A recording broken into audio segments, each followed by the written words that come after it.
வணக்கம் நண்பா. காலையில் ஒரு வீடியோ போட்டிருந்தேன், ஏன் ஹூண்டாய் கார்கள் வந்து அவ்வளோ இம்ப்ரெசிவாக இருக்குது அப்படிங்கிறத பற்றி. ஸோ அதுக்கு பார்த்தீங்கன்னா ஓரளவுக்கு டீசெண்டான ரெஸ்பான்ஸ் வந்துச்சு. பட் நிறைய பேர் பார்த்தீங்கன்னா கமெண்ட்ஸில் போட்டிருந்தப்போ நிறைய கன்ஃபியூஷனில் போட்டிருந்தாங்க. இந்த வீடியோவில் என்னோட தாட் என்ன, நான் எப்படி பர்ச்சேஸ் பண்ணுவேன் அப்படிங்கிறத பற்றி தான் நான் பேச போகிறேன். ஸோ உங்களுக்கு இதிலிருந்து ஏதாவது ஒரு ஐடியா கிடச்சிதுன்னா எடுத்துக்கங்க. ஏன்னா நான் வந்து கம்ப்ளீட்டாக ரிசர்ச் பண்ணி பார்த்ததில்ல என்னோட பட்ஜெட் எப்படி இருக்கும், எனக்கு அதுக்கப்புறம் கார் வாங்கினதுக்கப்புறம் எப்படி இருக்கும் அப்படிங்கிற எல்லாத்தையும் கம்ப்ளீட்டாக ஒரு அனலைசிஸ் பண்ணதுக்கு அப்புறம் தான் இந்த வீடியோ நான் மேக் பண்ணுறேன். ஸோ ஷோர் உங்களுக்கு கண்டிப்பாக இது ஹெல்ப்ஃபுல்லாக இருக்கும். வீடியோவை ஸ்கிப் பண்ணாமல் ஃபுல்லாக பாருங்கள். நீங்கள் நம்ம சேனலுக்கு புதுசாக இருந்தீங்கன்னா மறக்காமல் சப்ஸ்கிரைப் பண்ணிங்க. சரி வாங்க வீடியோக்குள்ளே போகலாம்.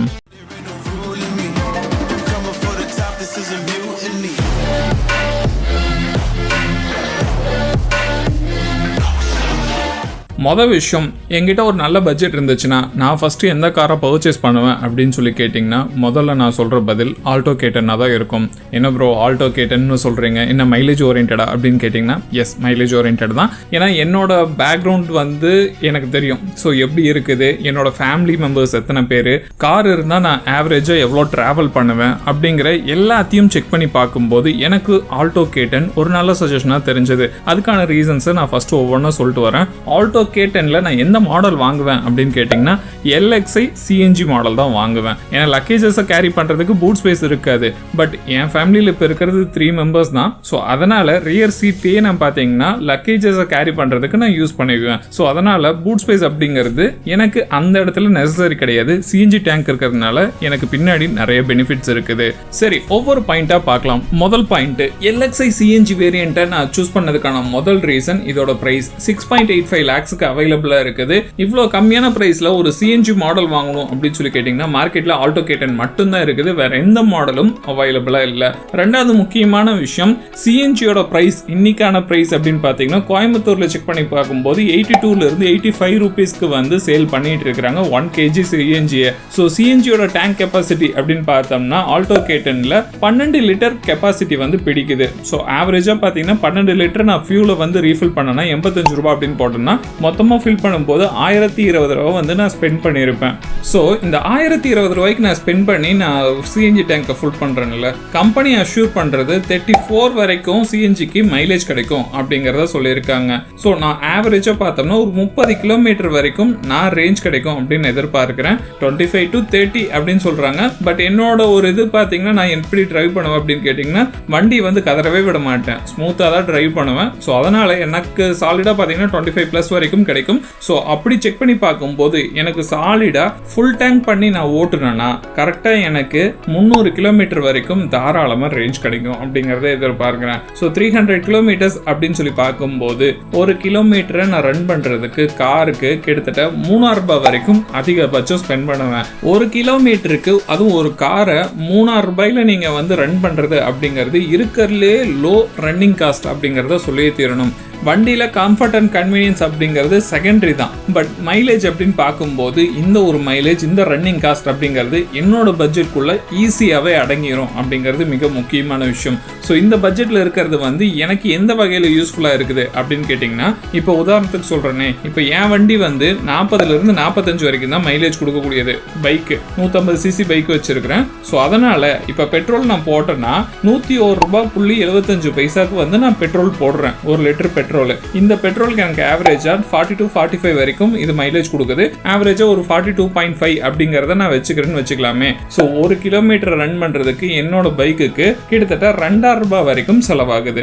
ஸோ 2000 ரூபாய்க்கு ஒரு பைக்கை நம்ம ரன் பண்றதுக்கும் 3000 ரூபாய்க்கு ஒரு காரை ரன் பண்றதுக்கும் ஏகப்பட்ட டிஃபரன்ஸ் இருக்குது. ஆனா இந்த LXi CNG மாடல் எடுக்கும்போது எனக்கு பேசிக்கா பாத்தீங்கன்னா எந்த ஃபியூச்சர்ஸுமே கிடைக்காது அப்படிங்கிறது மிக முக்கியமான விஷயம். வண்டியோட என்னென்ன ஃபியூச்சர்ஸ் வரும் அப்படின்னு கேட்டிங்கன்னா AC, power steering, ABS with EBD, அதுக்கப்புறம் electronic stability programme, 2 air bags வந்து கொடுக்குறாங்க. அப்படின்னு பார்க்கும்போது சில ஃபியூச்சர்ஸ் தான் இருக்குதே தவிர கன்வீனியன்ட் அண்ட் கம்ஃபர்ட் அப்படின்னு போகும்போது எந்த ஒரு ஃபியூச்சர்ஸும், அதாவது பெருசாக சொல்கிற மாதிரி எந்த ஃபியூச்சர்ஸும் இல்லை அப்படிங்கிறது மிக முக்கியமான விஷயம். முக்கியமாக சொல்லணும்னா மியூசிக் சிஸ்டம் கிடையாது, பவர் விண்டோஸ் கிடையாது, சென்ட்ரல் லாக் கிடையாது. ஸோ இந்த மாதிரி விஷயங்கள் எல்லாமே பார்த்தீங்கன்னா LXi CNG வேரியண்ட்டில் மட்டும்தான் இந்த மாதிரி கொடுக்குறாங்க. அதாவது காஸ்ட்டை கட் பண்ணி இந்த விஷயங்களை வந்து கொடுத்துட்டு இருக்காங்க. ஸோ இப்படி பார்க்கும்போது 6,85,000 ரூபாய்க்கு இந்த காரை நான் பர்ச்சேஸ் பண்ணி எடுக்கும்போது எனக்கு ராவா இந்த காரில் வந்து இதுதான் கிடைக்கும். ஓகேவா? ஸோ இதோட சேர்த்து என்னோட பட்ஜெட்டில் ஒரு 32,000 ரூபாய் நான் எக்ஸ்ட்ரா செலவு பண்ணேன்னா பவர் விண்டோஸ் பார்த்தோம்னா 10,000 15,000 ரூபாய் வரைக்கும் கிடைக்குது மார்க்கெட்டில். அதாவது 4 டோருக்கும் பவர் விண்டோஸ் போடுறதுக்கு. அடுத்து சென்ட்ரல் லாக் பார்த்தீங்கன்னா 3,000 5,000 ரூபாய் வரைக்கும் சென்ட்ரல் லாக் சிஸ்டம் வந்து கிடைக்குது. அதோடு சேர்த்து மியூசிக் சிஸ்டம் அப்படின்னு பார்க்கும்போது நிறைய பேர் பார்த்தீங்கன்னா ஆண்ட்ராய்ட் சிஸ்டம் போடணும் அப்போதான் வண்டிக்கு வந்து நல்லா இருக்கும் அப்படின்னு சொல்லி நீங்கள் நினைப்பீங்க. பட் என்னோட ஆப்ஷன் என்னன்னு பார்த்தீங்கன்னா சோனி சிஸ்டம் போடுவேன். அதுவும் பார்த்தீங்கன்னா உங்களுக்கு ப்ளூடூத் மட்டும்தான் அதில் இருக்கும். அதுக்கப்புறம் நார்மலாக யூஎஸ்பி அதுக்கப்புறம் ஆக்ஸ் இந்த மாதிரி இருக்கிறது மட்டும்தான் எடுப்பேனே தவிர நான் ஆண்ட்ராய்டு எடுக்கிறத வந்து நான் எடுக்க மாட்டேன். அதுக்கான முக்கியமான காரணம் என்னன்னு பார்த்தீங்கன்னா மொபைல்லேயே எல்லாமே இருக்குது. தனியாக காருக்கு வேறு எதுக்கு அது தனியாக செலவு பண்ணணும்? ப்ளூடூத்தில் கனெக்ட் பண்ணி விட்டா பாட்டை ப்ளே பண்ணி விட்டா அது பாட்டுக்கு பாடிட்டு வர போகுது.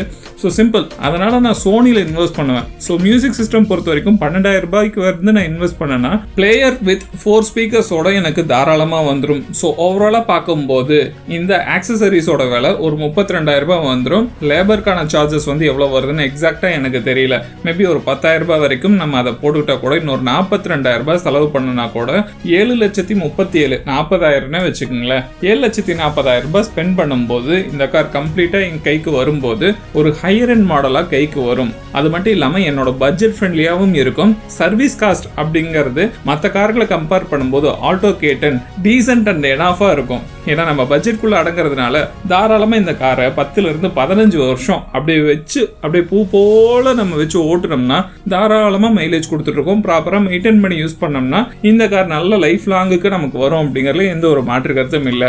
நிறைய பேருக்கு இருக்கிற ஒரு டவுட் என்னன்னா குட்டி ஹேட்ச்பேக் கார்களை வந்து ஹைவேஸ்ல ஓட்ட முடியாது அப்படிங்கறது வந்து நிறைய பேர் வந்து தாட்ல நினைச்சிட்டு இருக்காங்க. இதெல்லாம் சிட்டி ஃப்ரெண்ட்லிக்கான கார் அப்படின்ட்டு வந்து நிறைய பேர் வந்து சொல்லிட்டு இருக்காங்க. பட் என்னோட ஒரு ஒப்பீனியன் என்னன்னா எந்த காரா இருந்தாலும் நீங்க ஹைவேஸ்ல எடுத்துட்டு போகலாம். ப்ராப்பரான ஸ்பீட்ல நீங்க க்ரூஸ் பண்ணீங்கன்னா போதும். ரோட்ல தேவையில்லாம பார்த்தோம்னா ரேஸ் ஓட்டுறது, தேவையில்லாத வேலைகளை வந்து ரோட்ல பண்றது, ஸோ இந்த மாதிரி விஷயங்களை பண்றதுனால தான் அதிகமான ஆக்சிடென்ட்ஸ் வந்து நடக்குது அப்படிங்கிறத நான் ரொம்ப டீப்பா நம்புறேன். ஏன்னா ஒரு ரோட்ல வந்து நம்ம காரை இறக்கிட்டோம்னா அந்த காரை வந்து ஓட்டிட்டு போற நம்ம கையில 80% சேஃப்டி நம்ம கையில தான் இருக்குது. 20% சேஃப்டி வந்து அடுத்தவங்க கையில இருக்குது. ஏன்னா ரோட்ல நாம் மட்டுமே போறது இல்லை, அடுத்தவங்க வந்து கொஞ்சம் குருட்டுத்தனமா ஓட்டிட்டு வந்தாலும் அதுவும் நமக்கு பிரச்சனை தான். ஸோ 80% நம்ம கையில இருக்கும்போது அது எப்படி நம்ம ஃபுல்ஃபில்லா யூஸ் பண்ணி நாம ஆக்சிடென்ட்ஸ் அவாய்ட் பண்ணி ரொம்ப கிளியர் அண்ட் கட்டா ஓட்டணும் அப்படிங்கறத நாம தான் பார்க்கணும். ஸோ சேஃப்டி ரேட்டிங்ல வந்து நீங்க ஹை ஸ்கோர் பண்ண கார்களை நீங்க எடுத்தீங்கன்னா கூட, ஈவன் டாடா கார் எடுத்தீங்கனாலும் சரி, மஹேந்திராவோட கார் எடுத்தீங்கனாலும் சரி, நிறைய பேர் பார்த்தீங்கன்னா மிஸ்யூஸ் பண்றாங்க. அது நிறைய இதில் பார்க்கலாம்ல. இந்த அடாஸ் ஃபியூச்சர்ஸ் வந்ததுக்கப்புறம் பார்த்தீங்கன்னா டிரைவர் சீட்டில் இல்லாமல் பின்னாடி சீட்டில் உட்காந்து வீடியோ எடுத்துட்டு இந்த மாதிரி இந்த ஃபியூச்சர்ஸ் எல்லாமே சேஃப்டிக்காக தான் கொடுத்துருக்குது. ஒரு அடிஷ்னல் பெனிஃபிட்ஸ் தான். அதை எப்படி யூஸ் பண்ணணுமோ அப்படி யூஸ் பண்ணாமல் அதை வாங்கிட்டு மிஸ்யூஸ் பண்ணுற நிறைய பேரால் இங்கே ஆக்சிடென்ட்ஸ் அப்படிங்கிறது தவிர்க்க முடியாத ஒரு நிலைமைக்கு வந்து போகுது. 5 ஸ்டார் ரேட்டிங் வாங்கினா அந்த காரை வந்து அதிகபட்சம் பார்த்தீங்கன்னா உங்களுக்கு 70 கிலோமீட்டர் ஸ்பீடுக்குள்ளே தான் டெஸ்ட் பண்ணி பார்ப்பாங்க. அதில் தான் அது 5 ஸ்டார் ரேட்டிங்கு. நிறைய பேர் என்ன பண்ணுறாங்கன்னா அந்த காரை வாங்கிட்டு 100-120 ஓட்ட வேண்டியது. அது எங்கே போய் அப்புறம் அந்த 5 ஸ்டார் ரேட்டிங் வந்து உங்களுக்கு கிடைக்கும் ஒரு ஆக்சிடென்ட் நடக்கும்போது? ஸோ அதனால் எந்த காராக இருந்தாலும் சரி, ஈவன் மாருதி காராக இருந்தாலும் சரி, இல்லை டாடா காராக இருந்தாலும் சரி, எந்த காராக இருந்தாலும் சரி, ப்ராப்பராக ஓட்டுனீங்கன்னா ப்ராப்பரான மைலேஜ் கிடைக்கும். அது மட்டும் இல்லாமல் சேஃப்டி அப்படிங்கிறது நம்ம கையில் தான் அதிகமாக இருக்குது. ஸோ ரேஷ் டிரைவிங் பண்ணாதீங்க. ரோடை பொறுத்த வரைக்கும் தேவையில்லாத விஷயங்களை இன்டர்ஃபியர் பண்ணாதீங்க. ரோட்ஸில் நீட்டாக ஓட்டுங்க, நல்ல மைலேஜ் கிடைக்கும். கார் அதுக்கப்புறம் பைக் நல்லா மெயின்டைன் பண்ணிங்கனாவே போதும். கார் லைஃப் லாங்கு வரைக்கும் சூப்பராகவே வரும் அப்படிங்கிறதுல எந்த ஒரு மாற்று கருத்தும் இல்லை.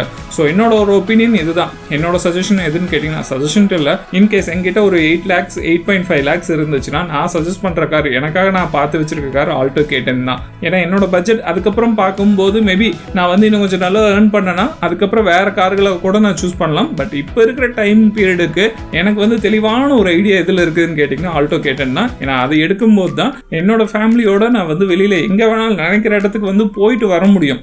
ஃபியூல் காஸ்ட்டை பற்றி நான் ஒரி பண்ணாமல் சிஎன்ஜி ஸ்டேஷன்ஸ் மட்டும் எங்கே இருக்குது அப்படிங்கிறத பார்த்துட்டு ரீஃபில் பண்ணி நான் எடுத்துகிட்டு போயிட்டு வர முடியும். ஸோ இந்த மாதிரி விஷயங்கள்னால எனக்கு ஆல்டோ K10 அப்படிங்கிறது கம்ஃபர்ட் அண்ட் கன்வீனியன்ட்டை தாண்டி பட்ஜெட்டுக்கு இடிக்காமல் இருக்கும், நிறைய பக்கம் போயிட்டு வர்றதுக்கும் சௌரியமாக இருக்கும் அப்படிங்கிறத தான் நான் எதிர்பார்ப்பேன். ஏன்னா பைக்கை கம்பேர் பண்ணும்போது கார் மோர் கம்ஃபர்டபுள். ஸோ அந்த இடத்துல ஆல்டோ கேட்டன் எனக்கு சஜஷன், அதாவது எனக்கு கன்வீனியன்ட்டாக இருக்கும் அப்படிங்கிறத நான் சொல்ல வரேன். ஸோ உங்களோட ஒப்பீனியன் என்ன அப்படிங்கிறத கீழே கமெண்ட் செக்ஷனில் பதிவு பண்ணுங்க.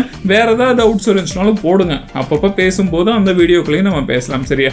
இந்த வீடியோ அவ்வளோதான் நண்பா. இந்த வீடியோ பற்றின உங்களோட ஒப்பீனியன்ஸ் எதாக இருந்தாலும் சரி கீழே கமெண்ட் செக்ஷனில் பதிவு பண்ணுங்க. அடுத்த வீடியோவில் சந்திக்கலாம். டாடா.